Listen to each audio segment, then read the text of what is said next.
This is Conversations in Civics. I'm Dr. Terry Susan Fine. Joining me now is Greg Sherman, a civics teacher at Conway Middle School in Orlando. Welcome, Greg.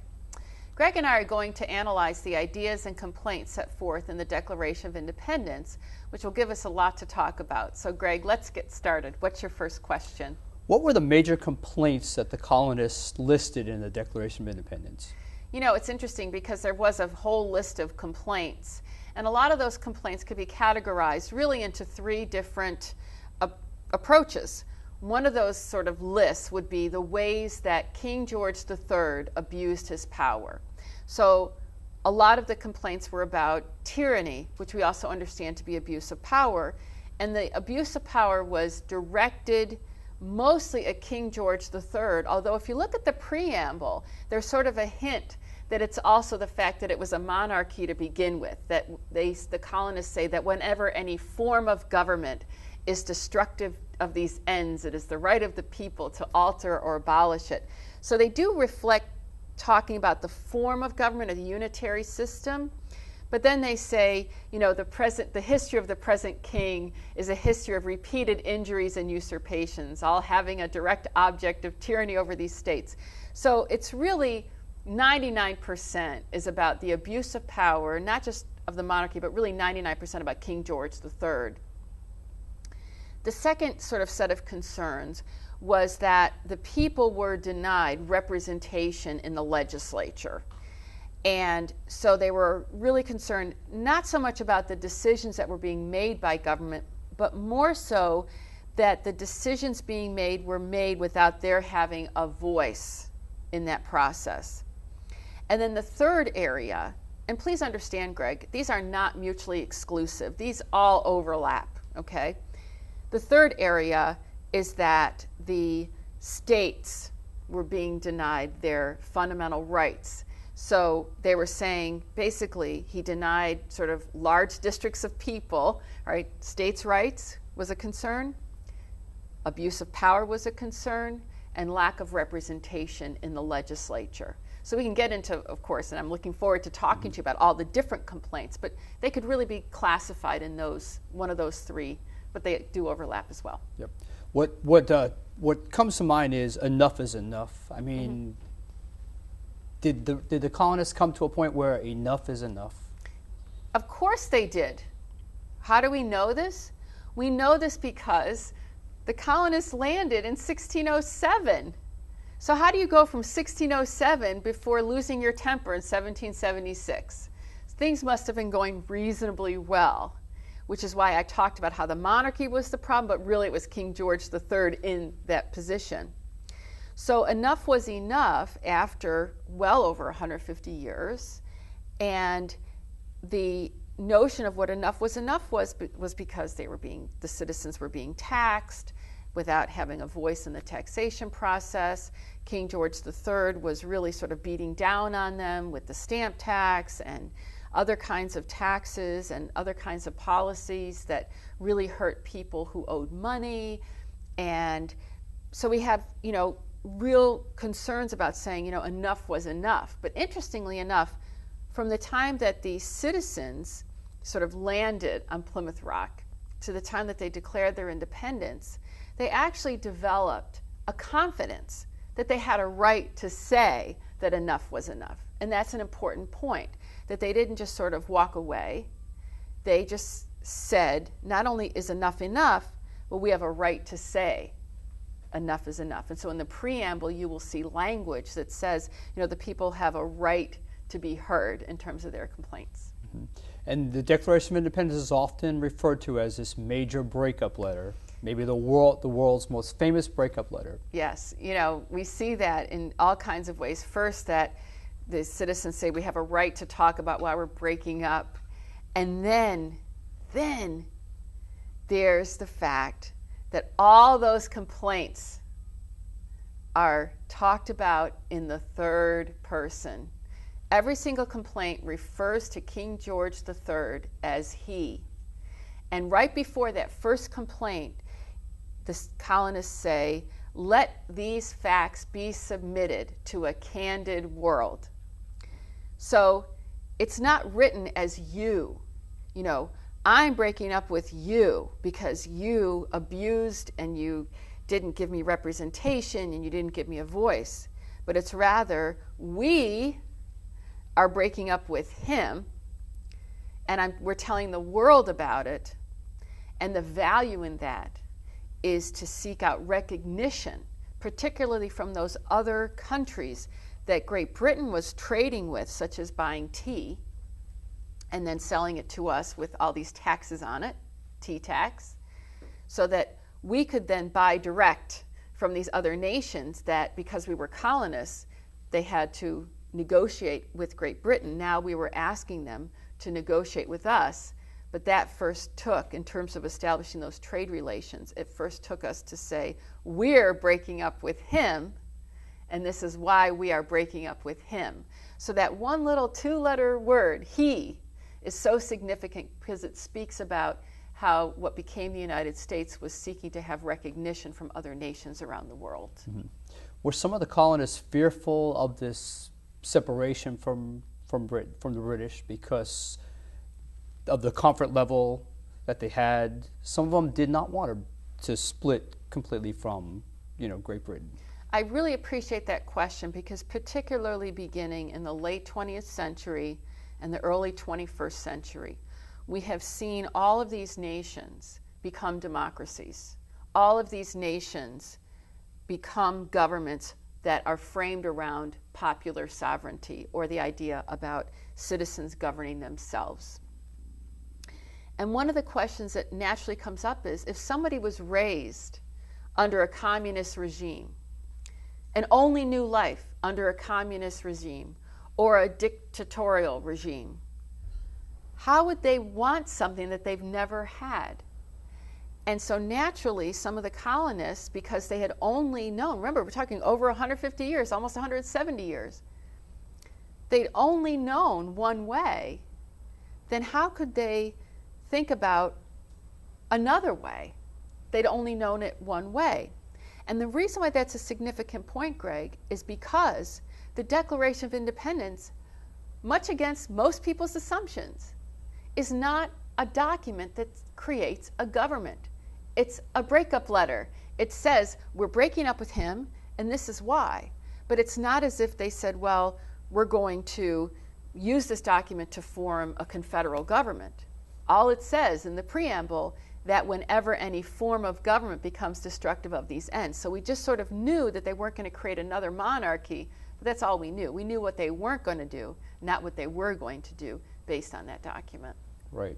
What about natural rights within the document itself? Are there specific examples where natural rights are mentioned in the Declaration of Independence? Absolutely. We often refer to natural rights as inalienable rights.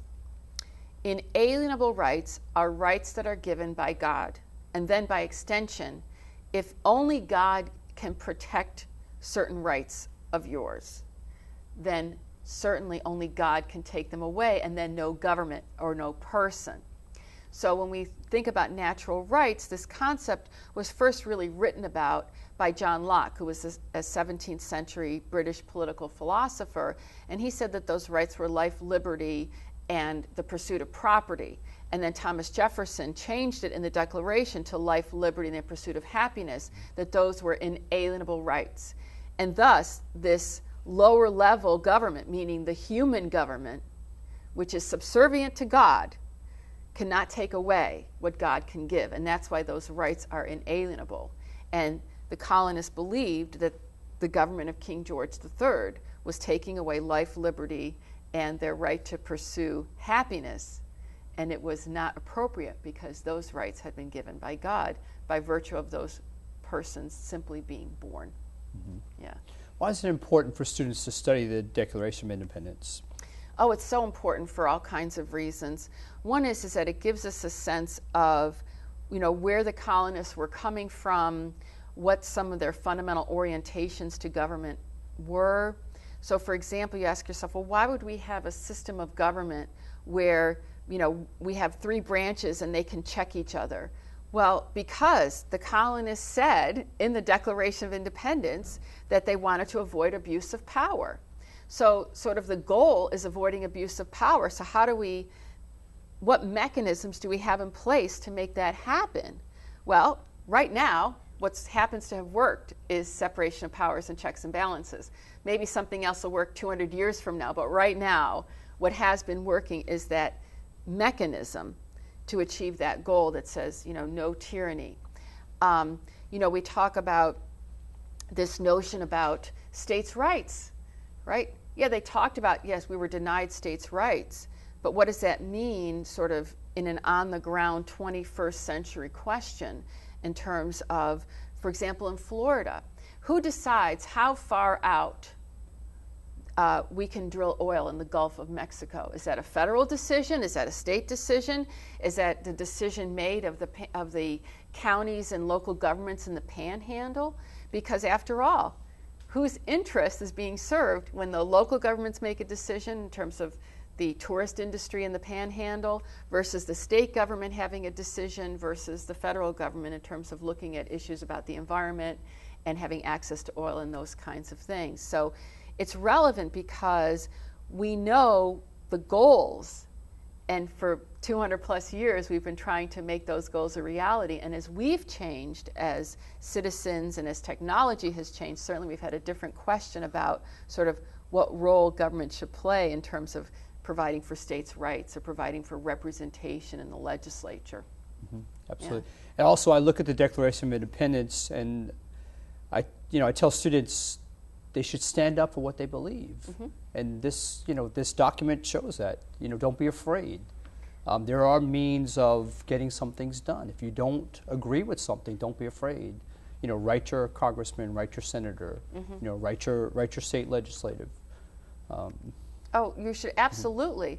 Mm-hmm. And this idea that they understood that they were sort of, cutting themselves off. Like if they were tethered to a hot air balloon, right? Somebody's going to take a knife they're taking a knife to their own little rope that's keeping them, tethered to the ground and saying, well, we don't know where we're going to go, right? And that's why I'm using the metaphor of a hot air. We don't know where we're going to go. We don't know where we're going to end up, but we know that we don't want to stay where we are.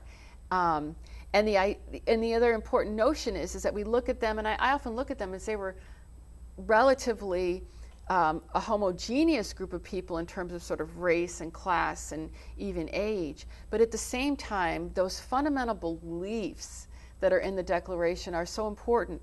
And it also sort of set up a list of goals as to what the new government had to deal with first in terms of sort of looking at taxation. We knew that taxation was predominant.